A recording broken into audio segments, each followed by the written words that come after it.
हे कृष्ण, आप दुखियों के सखा तथा सृष्टि के उद्गम हैं। आप गोपियों के स्वामी तथा राधा रानी के प्रेमी हैं। मैं आपको सादर प्रणाम करता हूँ। अर्जुन ने कहा, हे मधुसूदन, आपने जिस योग पद्धति का संक्षेप में वर्णन किया है वो मेरे लिए अव्यवहारिक प्रतीत होती है, क्योंकि मन अस्थिर तथा चंचल है। लेकिन भगवान कहते हैं, संपूर्ण योगियों में जो श्रद्धावान योगी भक्त योगी के द्वारा मेरा आज्ञा पालन करता है, अपने अंतर में मेरे बारे में सोचता है और मेरी दिव्य प्रेम भक्ति में सेवा करता है और योग में मुझसे परम घनिष्ठता पूर्वक युक्त होता है और सब में श्रेष्ठ है, यही मेरा मत है। हे अर्जुन, जो व्यक्ति पथ पर विचलित हुए बिना अपने मन को निरंतर मेरा स्मरण करने में व्यस्त रखता है और भगवान के रूप में मेरा ध्यान करता है, वह मुझको अवश्य प्राप्त होता है। यह कोई कठिन पद्धति नहीं है, लेकिन इसे किसी अनुभवी व्यक्ति से सीखना चाहिए। यह गीता सार का पहला अध्याय कुरुक्षेत्र के बारे में बताया जाता है। धृतराष्ट्र ने जन्म से अंधा था। दुर्भाग्यवश वह आध्यात्मिक दृष्टि से भी वंचित था। वह यह भी जानता था कि उसके समान उसके पुत्र भी धर्म के मामले में अंधे हैं और उसे विश्वास था वो पांडवों के साथ कभी भी समझौता नहीं कर पाएंगे, क्योंकि पांचों पांडव जन्म से ही पवित्र थे।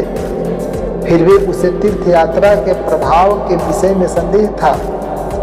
इसलिए संजय युद्ध भूमि की स्थिति के विषय में उसके प्रश्न के मंतव्य को समझ गया।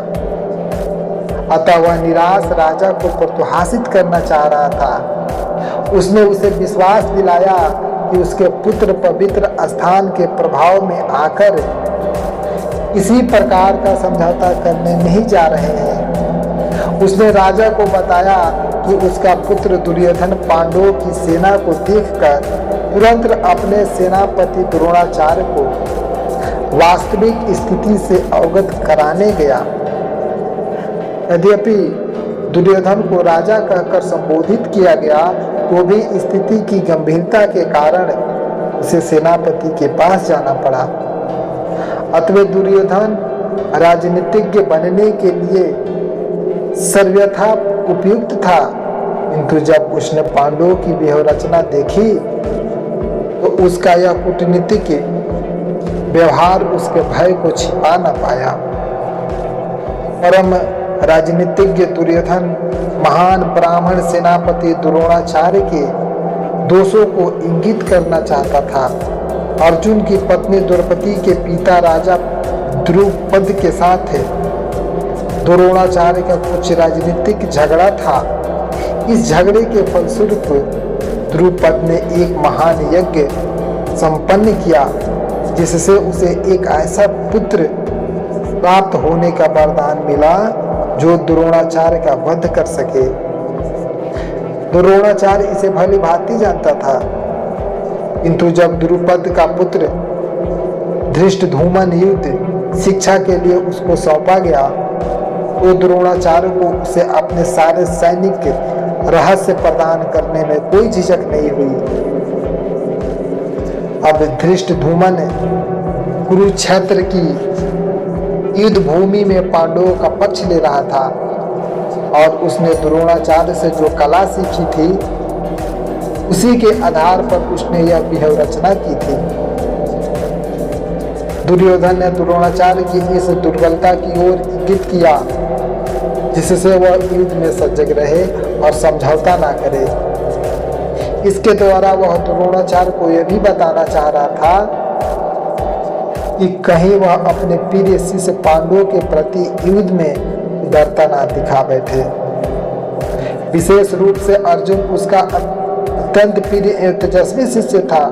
दुर्योधन ने यह भी चेतावनी दी कि युद्ध में इस प्रकार की उदारता से हार हो सकती है।